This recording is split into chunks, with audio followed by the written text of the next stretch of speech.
ल अब दाइले चाहिँ स्वागत छ हाम्रो सानो एउटा कार्यक्रममा। दाइ अब धन्यवाद, आइदिनु भयो है। अब धन्यवाद।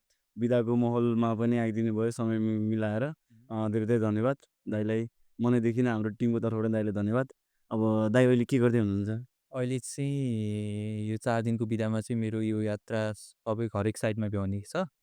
अनि यो साइडको क्रममा हाम्रो मिश्री भाइले गरेको यो बलेफी 6 को कुपकन्यामा रिस्टोरेसन भवनको रिस्टोरेसन गरेको छ।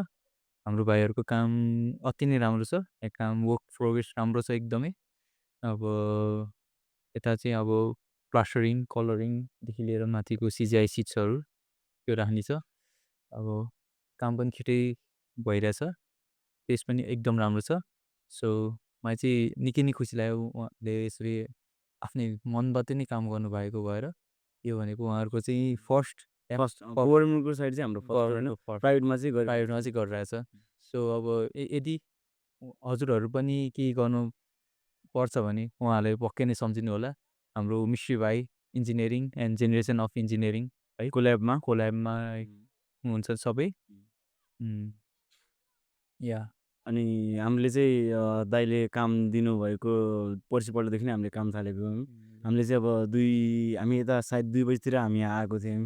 अनि 2 बजीतिर आएर पनि हाम्रो 11 जनाको टोली हामी सबैजना एउटै सेम हाम्रो एउटै ब्याचमेटहरू सबैजना मिलेर यहाँ आएर हाम्रो यो काम पनि दाइले भन्नुभएको अनुसारले नै हामीले एकदम छिटो र राम्रो भरपर्दो किनकि यही फिल्डमा भएको कारणले गर्दा पनि हामीले गुणस्तरमा एकदम अ, त्यो हामीले पढेको र रियल लाइफमा रियल लाइफ मिलाउनै पर्ने हुन्छ किनकि मिलाउनै पर्ने हुन्छ त्यो एउटा चाहिँ। त्यसलाई पनि हामीले ध्यानमा राखेर दाइको कुराहरू दाइले जुन इस्टिमेट गर्नुभएको छ, जुन ग्रेड हामीलाई साइन गर्नुभएको छ, अनि त्यसपछि हामीलाई अब यो एमएममा कुन एमएममा कसरी काम गर्ने त्यो सबै हामी गर्छौँ। दाइले हामीलाई काम दिनुभएको छ, त्यही अनुसार दाइको अ, जुन छ दाइले जुन हामीले अरूले जस्तो नगरिकन जुन क्लियरमा आएर क्रस चेक गर्दा अथवा त्यो हामी गरिहाल्छौँ।